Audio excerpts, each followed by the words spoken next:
Welcome to Warblog. Today, yes, today I'm looking at Zabdah, the Zabdah Advance. But I just wanted to sort of say that it's an early night. It's only 1 o'clock in the morning, or 2 o'clock if you go by European time. So I'm feeling quite awake. I've just had a big meal as well, so I tend to eat before I go to bed for some strange reason. But what the reason I'm laughing is because I'm trying to calculate how long it's going to before I start yawning. And I was thinking, is it that war games are so exciting that you can't they just zap all your energy out and you instantly start yawning? Is that what excitement brings about? I don't know. Anyway, the Zabdah Advance is part of the Yemen situation. It's to the east of the Maas Base, and this is the Maas Base salient, which we'll be doing in a bit. There's nothing on it yet, but the Maas Base is sort of here, and it's a salient, so it comes down here like this, and we're coming up from this road about here and cutting off about this much here. So this is where this is. This game we're about to play here is that part of that what I just described. So up here is the Maas Base is over here, so you can see that road there. So we're just taking this little chunk here.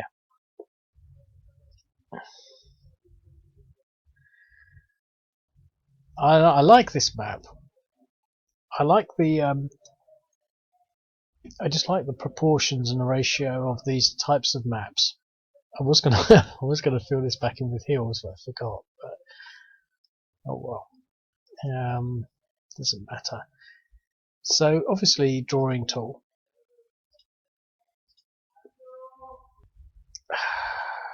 Let's try orange. So obviously that's our front line. It actually sort of goes like that. Well, sort of down here. So you can say it goes more like that. It doesn't matter. So, and we want to take this section here with the intention of cutting further north, and the Maas Base is sort of over here in that direction, but also from the north cutting down to cut the salient off. And I love the word salient because I always forget it, and I had to take special care to look it up. I looked up military pincher movement because I figured that it would somehow come up in that sort of vocabulary, and it did, because I can never remember it. There's a scenario in here that has a sort of fairly significant salient in it, and I always try to remember that, but I can never remember where it is. It's a really rubbishy looking game. It's one of those maps I was never happy with, but I don't know. I'll have to review some of my maps, but so that's the situation. So, and the thing that I quite like about it was there's only 30 counters, or actually there's 32 because I added these two afterwards. I thought that it looked a bit thin for the Saudi-backed forces, so I'd add 2 Saudi mechanized units to give them a bit of a, I don't know, it's difficult to judge the balance, but I gave these ones sort of like 15 or something, and these ones are like 12. But when you're attacking, it's slightly different. So we'll see how it pans out. But I quite like it because it's going to be quite a small game, and I do like the small games. But I sort of don't know what to do really. It's not as though there's much to figure out. What I did think of in the first instance was, let's get the drawing tool out because it's my favourite part of the show. Let's use red. I think we can go straight for that, and straight for that. We can almost go straight for that, but what we've got to be doing is trying to sort of break through into there. And here is the big one. So I think we've got to sort of do a big push here. So if we were to think like that, we've got plenty of counters that can do that. We've got two that can do that. We've got all of these that can do that. But we don't really have much that can do this. Really only one, because he's got to sort of hold that line. So he's got to be holding the line there. He's got to be holding the line there.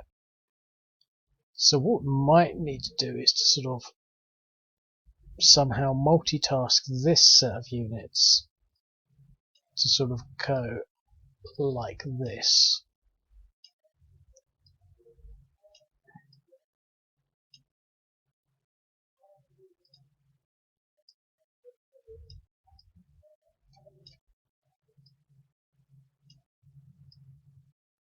Like that, with some support from that. That's what I'm going to do, and I'm going to focus first. Well, I'm going to focus first on engaging here. I think. Oh, let's just do it. We know this is going to hold that, and that's going to hold that.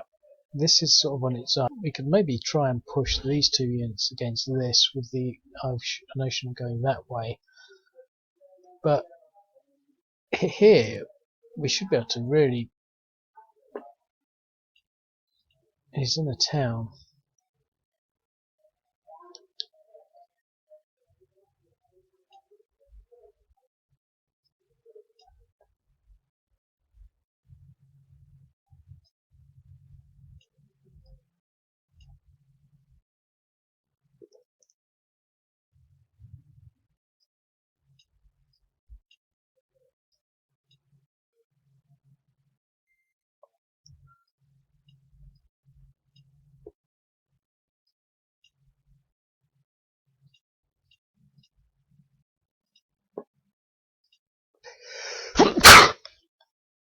Hmm. 5-1. Right, well, that's the first objective spoken for.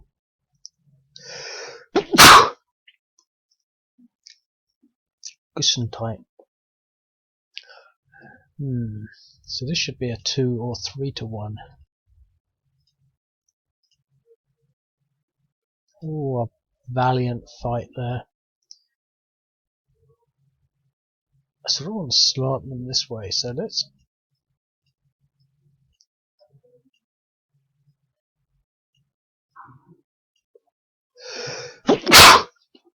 That's strange because I don't actually have a cold or anything. It's just I think I'm using this wooden. I don't know. I just feel that there's something somewhere giving me a bit of an allergic reaction. I'm not going to move him there. It's tempting, but I think it's good gamesmanship to observe the integrity of front lines. I'm wearing headphones for no reason.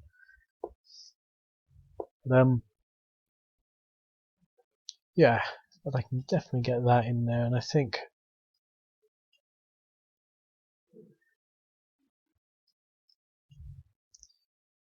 I'm going to have to try this.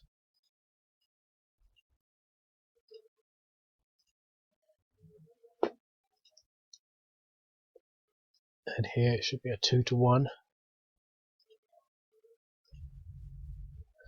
And a DR.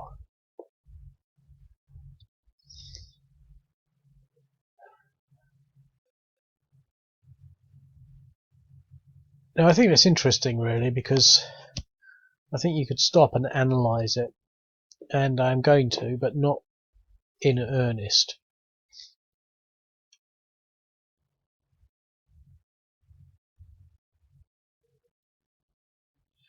So we failed here, and I think that's indicative of the I like it when that sort of happens. Although we won here, but the odds were the same. But he's in a town, so obviously the town, the 10% didn't make him much stronger.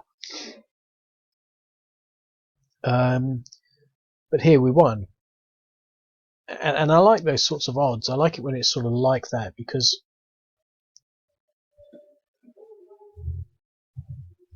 what you got to realise when a lot of these sort of things, these pushes happen and advances are made, they're usually not necessarily because of military acumen. It's usually just much cruder factors. I mean, it depends. When you get to more complex level of military operations, it's not quite as simple, but it's all about numbers. I mean, in modern military terms, it's not just numbers, it's firepower and acting on it, etc., etc. But I think in this situation, you can have one situation that has the same sort of firepower, the same everything on either side. One fails, and one wins, and there's no sort of set way of saying, well, what was that? I mean, this is just the way the bullets fly.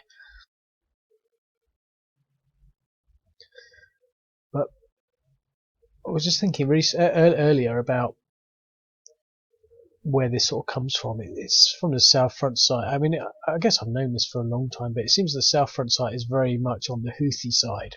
I mean, it's all Houthi advances. I can remember when the Saudi-backed forces actually were heading towards Houdemayah port up the west coast of Yemen, and they were making some significant advances. No, I thought it was pretty much over, because you sort of think, well, if the Saudis are going to act, they've got the firepower, they've got the armaments, they've got all the aircraft, and they were making incredible ground, and they were also coming south from Saudi Arabia, and it sort of stopped. And to be quite honest, I don't understand why, because these people just seem to have sandals and AK-47s, and it just seems to me, I was actually looking at quite a few of these videos. Obviously I look at them all, well, not all of them, but I look at quite a few, because they release these videos and they're quite interesting to watch. I mean, you sort of got to abstract things to realise you're looking at fairly amazing Yemeni countryside. I mean, imagine a lot of those places would be tourist attractions for the wilderness explorer many years ago. But the point I'm trying to get to is that they quite often storm these hilltops, and you can see them there firing. And there was one video that I saw quite recently, just about 2 or 3 weeks ago, and it didn't have them storming the hilltop. They had this really strange thing. It was a battle tank, and the battle tank was in the foreground, and it was just shooting, obviously high explosive tank armaments at this hilltop. And it was sort of like, hang on, why haven't they been doing that already? Why have they been sending all these sort of like Houthi militias up to sort of like, with their very, very expensive anti-tank guided missiles? I mean, those anti-tank guided missiles are expensive, and they use them all the time. And then you've got this tank just firing shells at these points, and you sort of think, and they seem to be just as accurate. And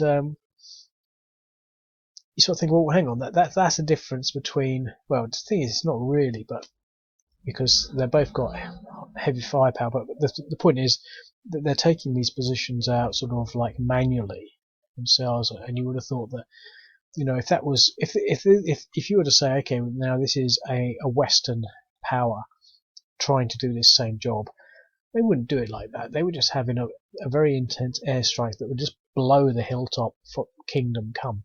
I mean, it simply wouldn't exist. It would be there 1 minute, and then there'd be, 10 of these very smart missiles that would come in and just remove the entire hilltop. And that would be it. There wouldn't be no storming it with AK-47s and, you know, mid-range sort of medium machine guns. So, you know, the dynamics of what's happening here, I think, is quite interesting, but it's defined largely by it's not the technological competence of the nations, but it's just the way they're fighting. And I don't understand really why the Saudis aren't doing so well, or they aren't making ground. I don't really understand it, because the Houthis don't have an military industrial complex. If they're getting stuff, they're being gifted it by Iran, in theory. And how does it get there? How does it get to Iran? How does it get from Iran to Yemen? So, you know, it all strikes me as being a bit weird, really. But anyway, the point I'm trying to sort of get to really is, I don't know. I think that this is a realistic. No, not realistic. I never like using that term.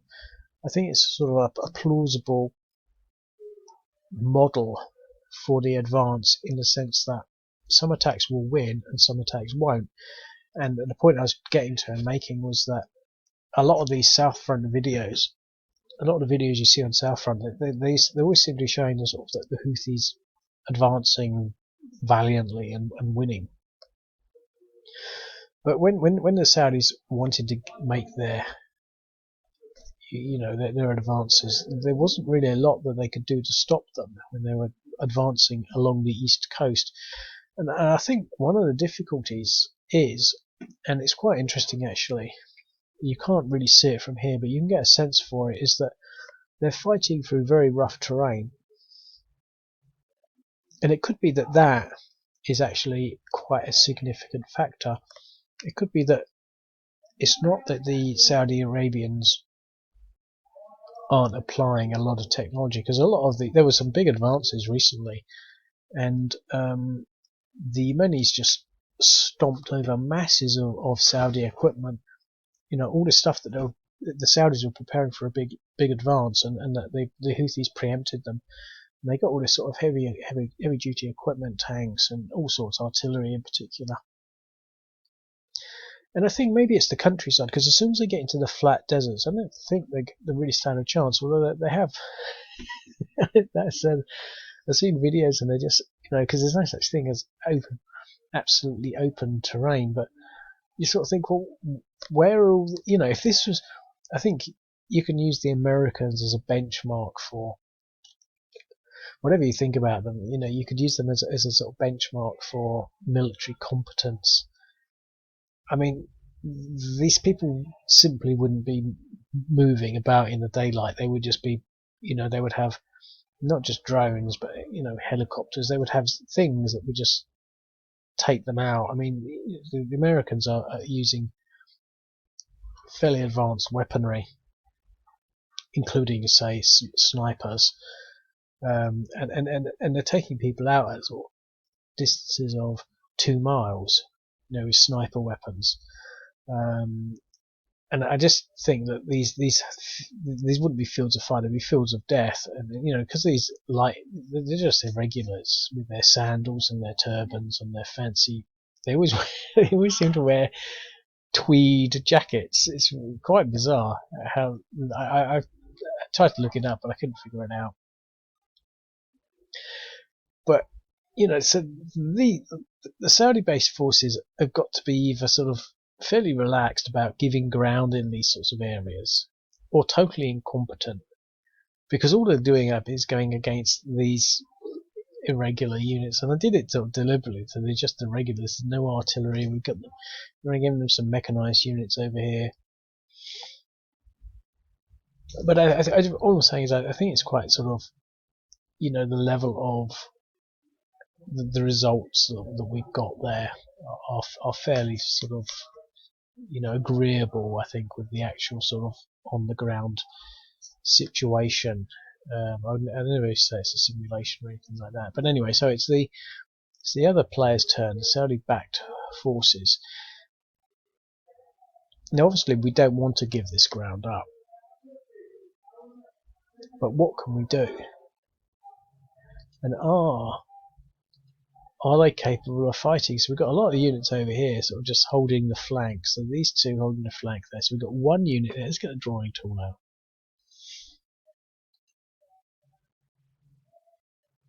Oh, colour to use this one.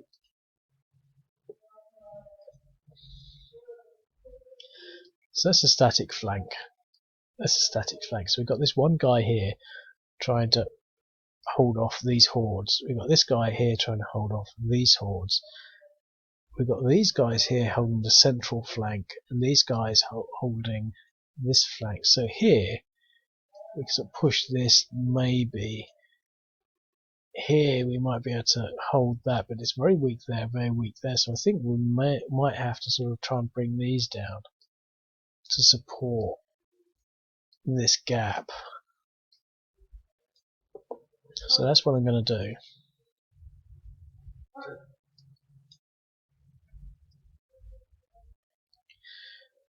So we'll be able to move 3 more. 1, 2, 3.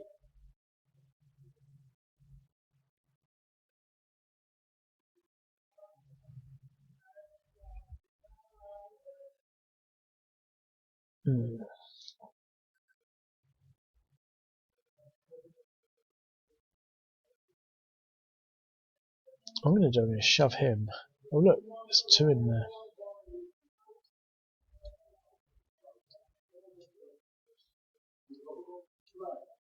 Shuffle them across. I'm going to ask him politely to re-enter with the promise the promise but we knew they wouldn't get there, the promise of Saudi mechanized support.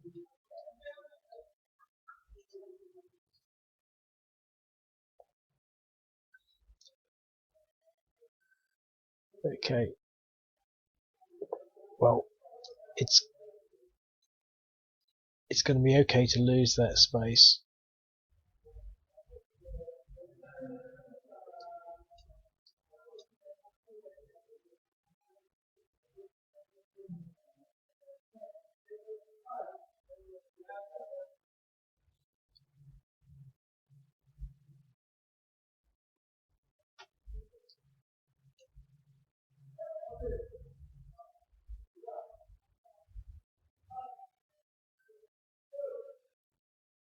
Okay.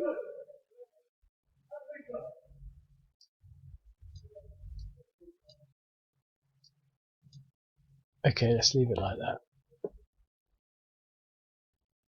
Oh, hang on. I think we can attack this unit.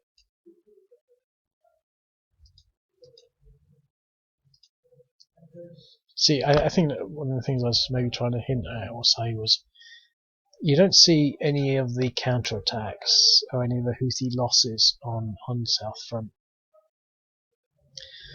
And I look at there's a site, I can't remember what it is, it's called News Now or something, and they have quite a lot of, they have a sort of a list of sites that have news articles on certain things. So it might be Yemen today, and even those sites and live UA map, they don't have much information on, they don't ever really show these sorts of things happening, but there are lots of things happening.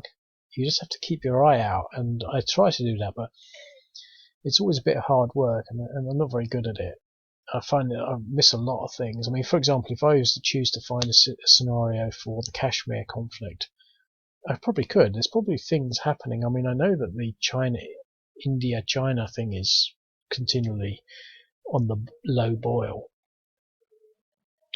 There was a recent event in Afghanistan where an army base was assaulted, and I wanted to do that one as well.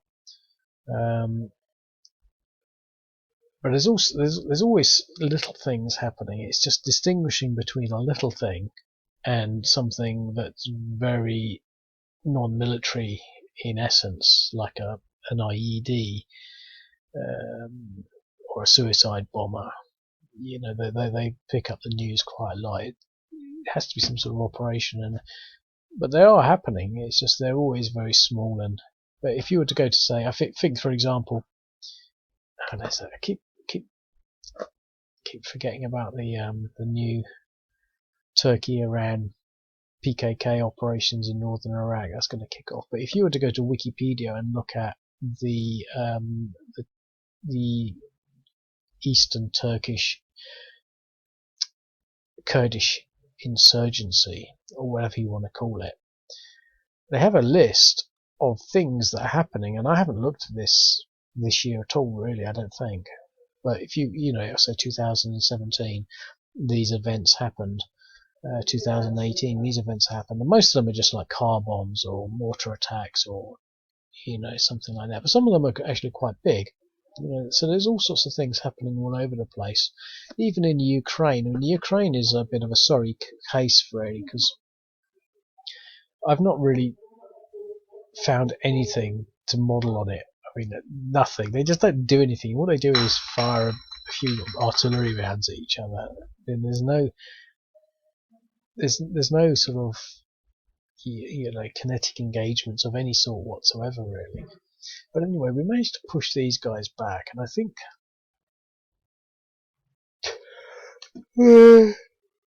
there's the first yawn.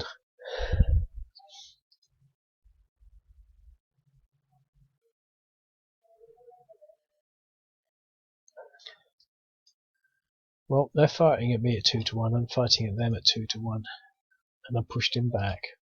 And we're oh yes, so this is what I'm talking about, really. It's sort of an exchange. The sort of the bloody nature of the fighting. They were in repulse. They had an exchange, and then they were repulsed. Do we want to try here? Why not? Oh, look at this. Let's do this here.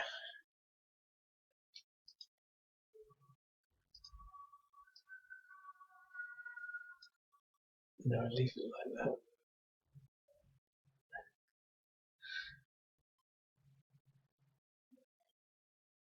that. Okay. That's interesting. It's interesting because we've managed to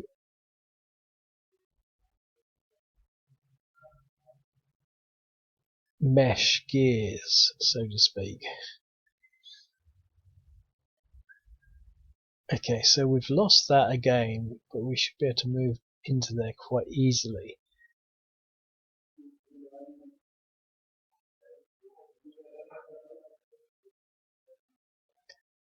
But I think we've got the scope there.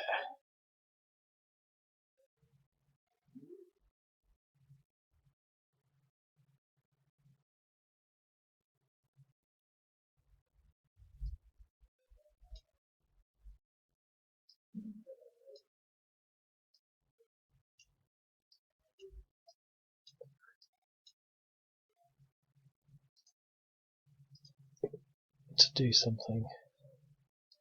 Exchange.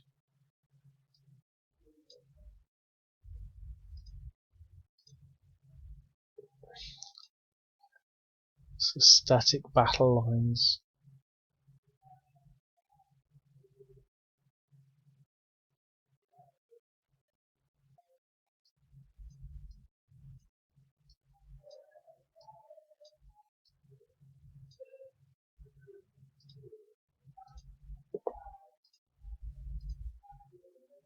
Oh, we eliminated him. That was good.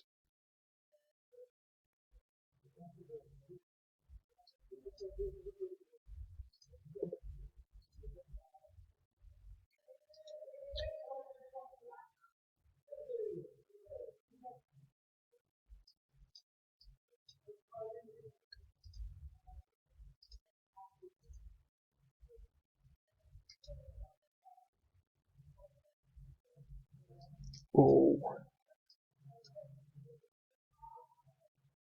We're going to have to fight this mechanized unit.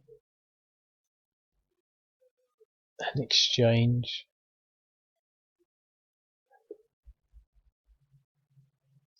But we're really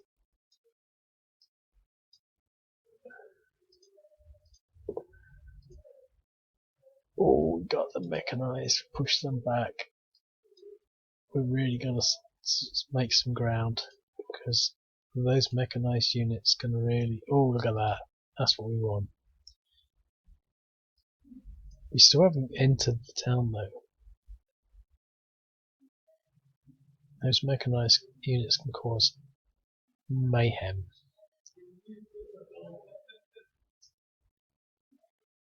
Let's move into the hills.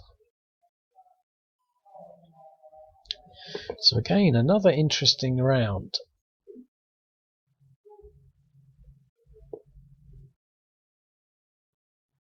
So let's just have a quick analysis of that.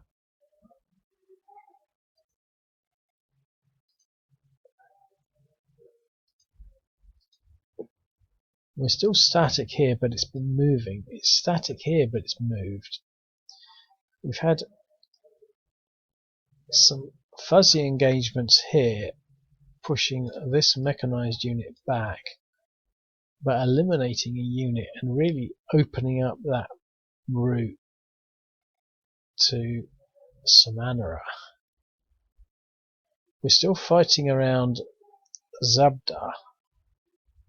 We've managed to push them back, but we're having exchanges.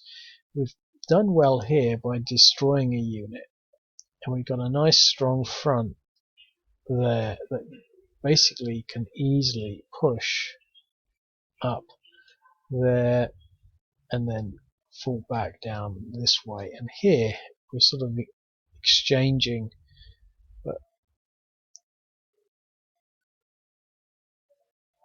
but not really doing much. Okay, so but this is where the Saudis get, I think, one turn. If they can make some, if they can cause pain to the Houthis, they could change the balance of power in the game. But if this is a turn of cock-ups, like, for example, the big thing about these motorized units, these mechanized units, is they got 6 movement points. So they can fight up to sort of 3 times. But if on the first turn they get an exchange, that's the other 2 potential easy wins completely out the window. So for example, we could move him there and probably attack once and twice, but he could probably attack once there. But you know, if he was there to start off with, he could have attacked once, twice, 3 times. Now we could pull back. So what do we got as decisions and choices and options? I mean, we could pull back. Say, let's try this colour. We could pull back here to this line like that, pushing him back, him and him and him, and holding everything else there. That would be an option. Or we can, what have we got? 4 units. We can try and hold a more decent line there by pulling him forward to there and creating a line more like that. Or we could try pushing it forward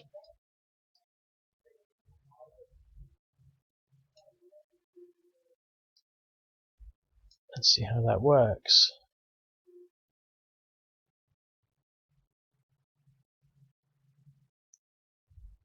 One, two, three. Now I'm more inclined to push it forward.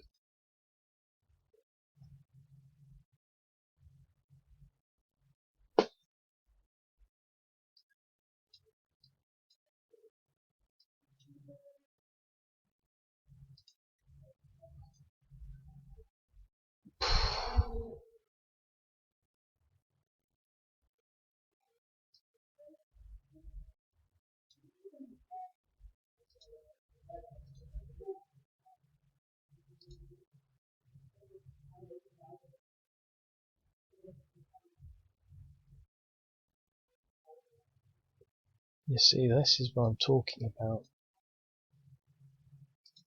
1 attack, 2 attacks, 3 attacks. You see, he got 3 attacks in his turn. That's powerful. But he only got 1 attack, and he was an exchange straight out. So, and we've pushed them back. Look at that. 6 depressions, 3 depressions. You know, he's gone in there like Conan the Barbarian, smited everything, and we've really pushed them back. So instead of falling back, with that 1 unit, we've managed to almost break forward. We're almost advancing on the Houthi forces. I love this game. You know, it has all the elements of sort of wow.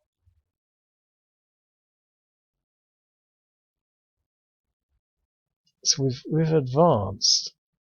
I mean, at this rate, we'll be able to break this road. We just cut them off from there. But I don't think that was the best of moves, because I think it's asking to be surrounded. But the point is, if these units are dead, that is going to be a problem. That's why I said they need to really make some pain on this turn. This one failed. This unit failed to make the pain, but this one got 3 attacks. So it's a 50% deal there. And we needed 100% really.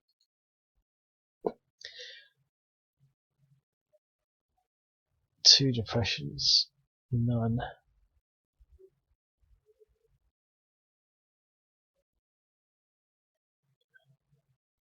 Well, let's recover him and let's fight here.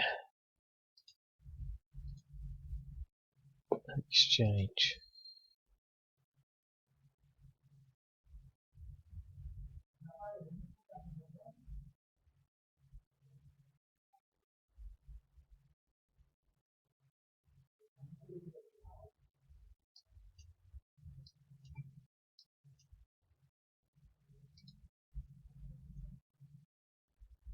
Another exchange. See, but that could have been a DR, and that could have been a DR. Those are the things that we need at this moment.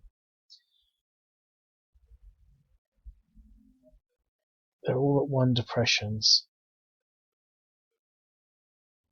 We can get 2 attacks, 1 there, 1 there, 1 there, 1 there. But what we need are for them to all work. We need a DR. We got that on a 1-to-1. We got the DR. Here we need another DR. Oh, we've got 2 units though, so let's do it. Oh, we got it. DE. And here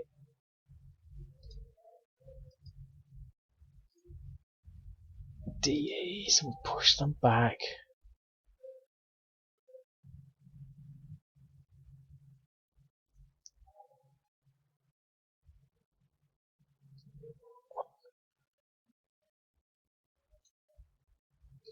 I wanted him to go there, but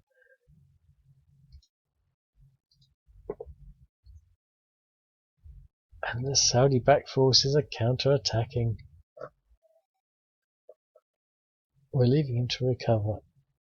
I don't want to fight into the hills, but we want him to go in this direction. And they're not in the hills, so let's fight.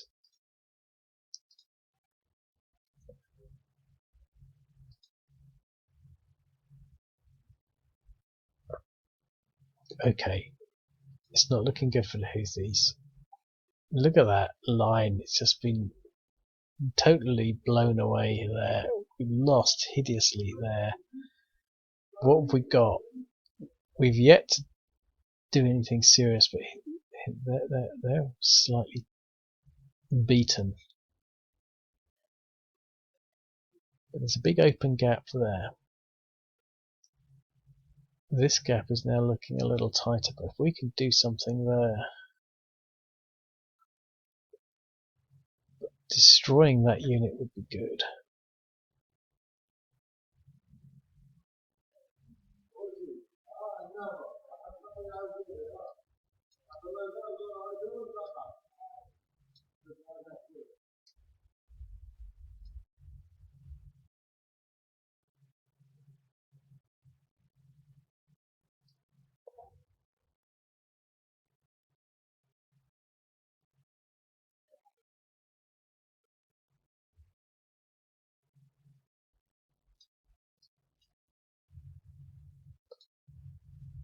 Not sure what the advantages of those choices were, but we need to win. That's kind of okay.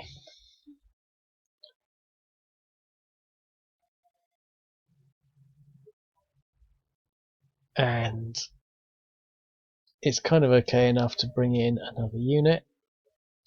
We need to pummel a DE, that's good.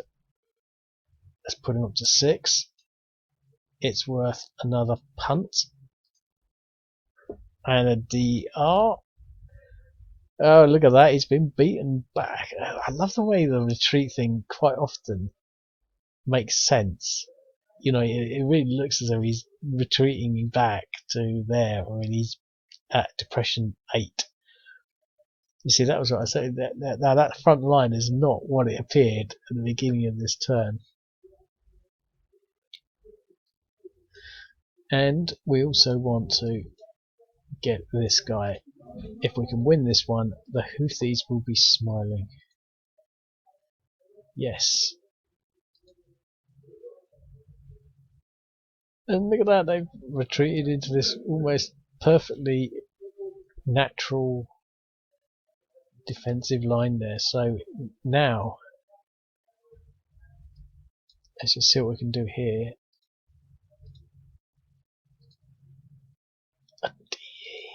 A DR.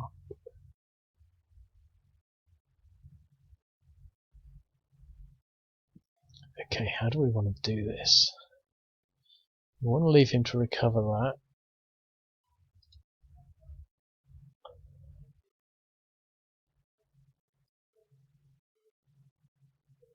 I'm going to leave these to recover.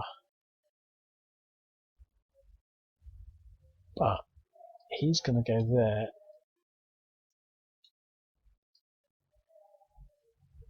I'm going to try and push him back. Oh, I see something else. I can do it like this. A DE. Now that has changed everything. These are going to recover.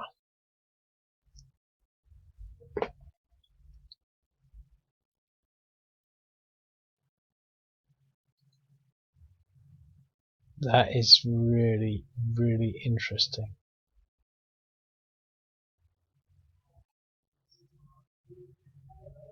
What we can't see clearly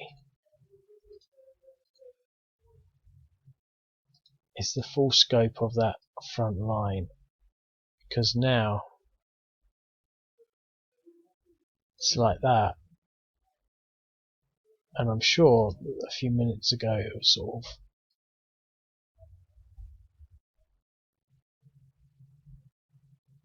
more like that. So we gained ground there and there.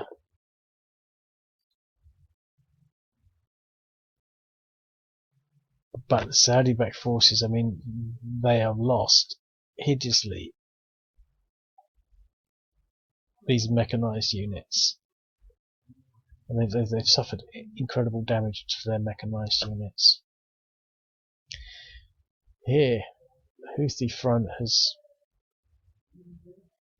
it's been hammered. Can they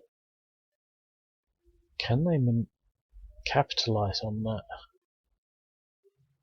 Very possibly. But their central line is failing. So we're going to have to push these units this way. Let's get the drawing tool out. Because obviously there's important things to be considered here. This is a weak area, so we're going to have to push these units this way.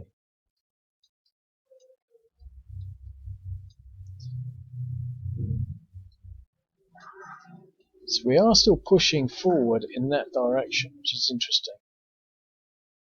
But here, again, it's kind of empty. It's kind of weak. So it's weak here, here, and here, moderately strong over here, but with a need to go in that direction. and here it's kind of static, but there's a huge overbalance of Houthi units here in comparison to there. I think there's a little more strength here and tentative weakness here, but with a corresponding weakness here. I just feel like I'm reading the weather forecast or something.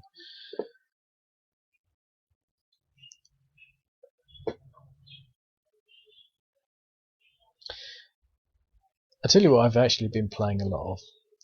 It's the game Hex Empires. I play it on this computer, on my channel, but the thing is I don't have Flash. My computer won't run Flash, but my other one sort of does, and I found a site that has it, and it is just so compelling, and it was basically the thing that really drew me to make this game. And I mistitled it Hex Wars. It wasn't. It's Hex Empires, and it's just really good.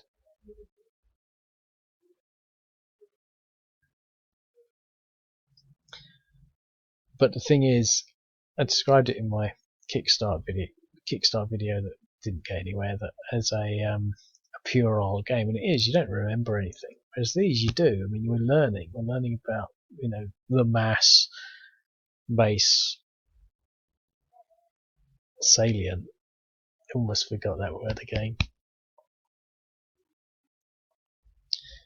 And obviously more about the Houthis and the other people. What can we do? See, these ones are still going to be wanting. Oh yeah, on this road. They're sort of doing what they're doing, but they're fresh. We could really pummel these guys.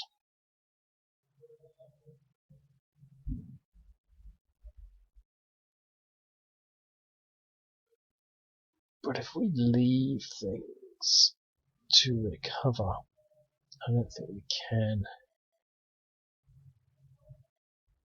I think we're going to have to fall back. We're going to have to hit this guy, and he's fresh.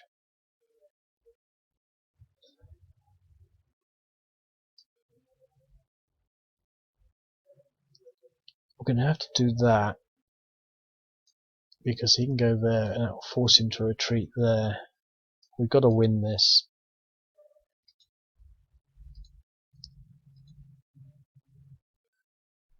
Ouch.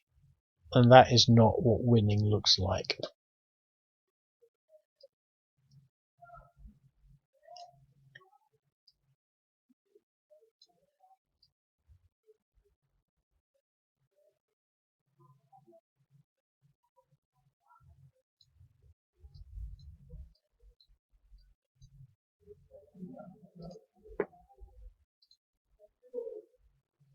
That's what sort of winning looks like.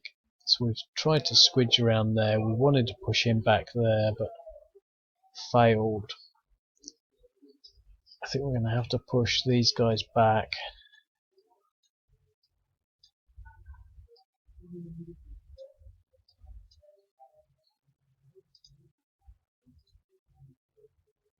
An exchange.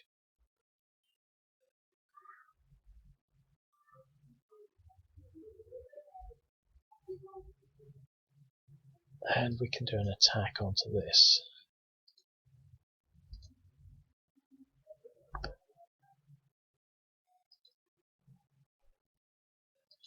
Right. So the Saudi-backed forces have really failed to do that extra bit that would have been nice. Let's just do it 1-to-1. An exchange. Okay. So the Houthis, they've recovered these guys. They haven't suffered massively this turn, which could be pretty much the turning of the tide. Gonna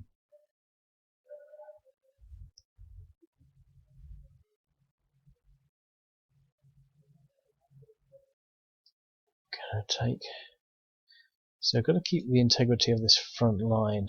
I don't want to move there because otherwise he could move there. So we are doing something there. We can move here and here. They're fresh, so we want to bring in another unit.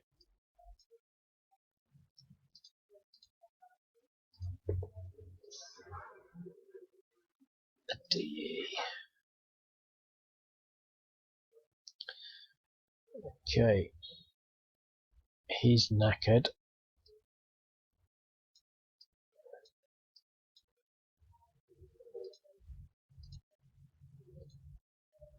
Oh, that's what we want to see.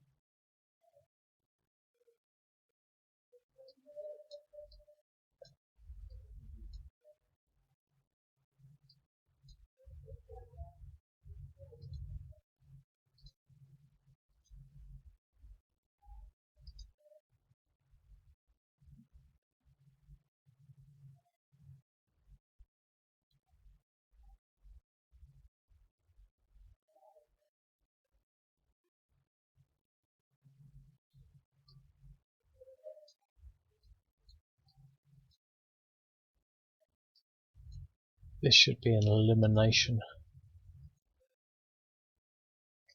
Yeah.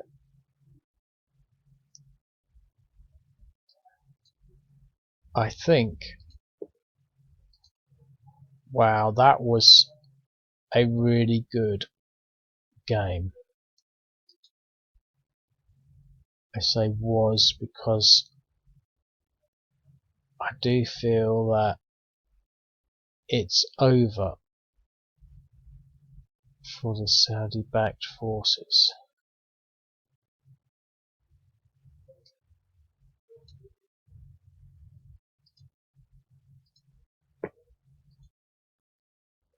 Oh, an exchange.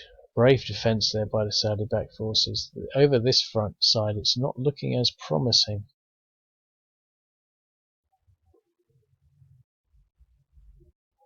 He's not up to much, is he really? So we can afford to do this.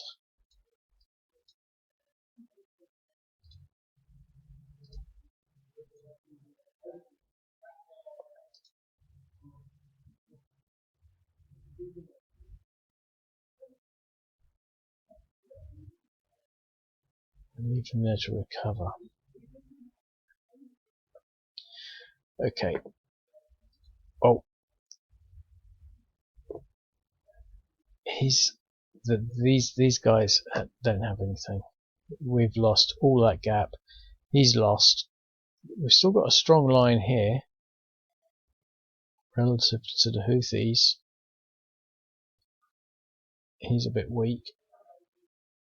So we've got a strong line there, relatively strong line there, although he's been hit, and a big open gap. So I think there's nothing going to stop the Houthis from advancing into these places now. And I'm not going to try and do the other 7 minutes, I don't think. Well, let's see how much I can do.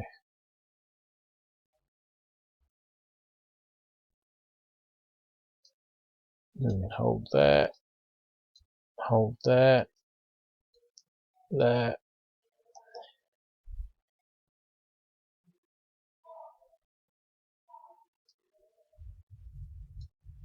There, there, there, and that's it.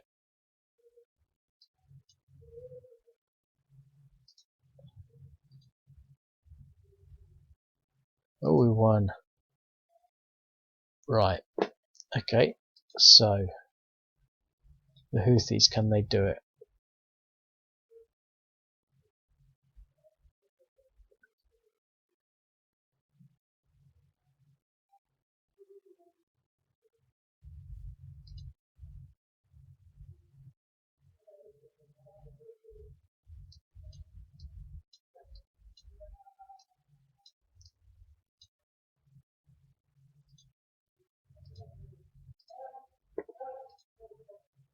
TR.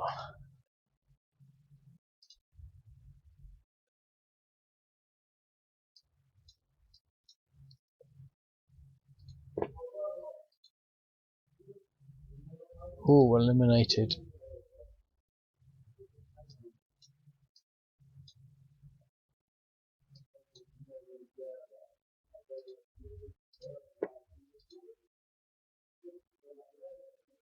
Eliminated.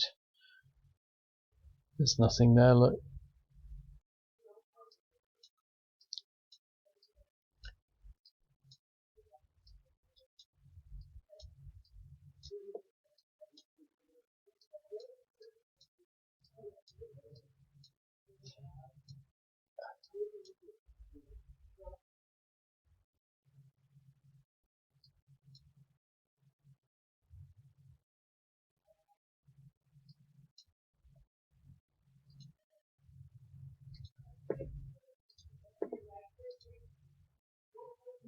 DR.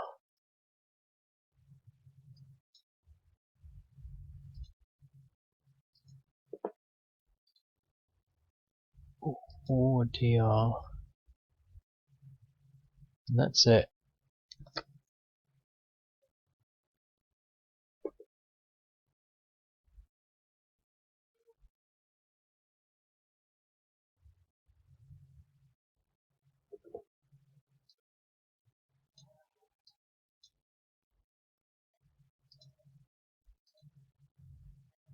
A DR.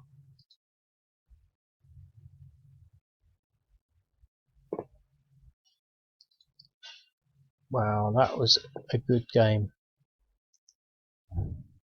I don't want to do. I don't want to try and squeeze another turn in because I'd like to think, but he's dead. Let's face it.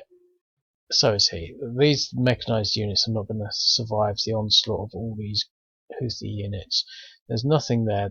There's nothing in the middle, and they're not contesting that. The only thing I would say is that the Houthis have taken a bit of a pounding, and they're probably going to want to consolidate their position. And so it all works out as it should have historically, etc. And it wasn't simple. It was a bit touch and go, especially when they counter attack. Now, if you remember that situation where I had the three options to push forwards, to hold a line mid-ray, or to pull all the way back. Again, I'm very much I like to do the exciting thing. I think the thing to have done would have been to pull all the way back. But anyway, okay, I hope you enjoyed that, and I'll speak to you later. Cheerio.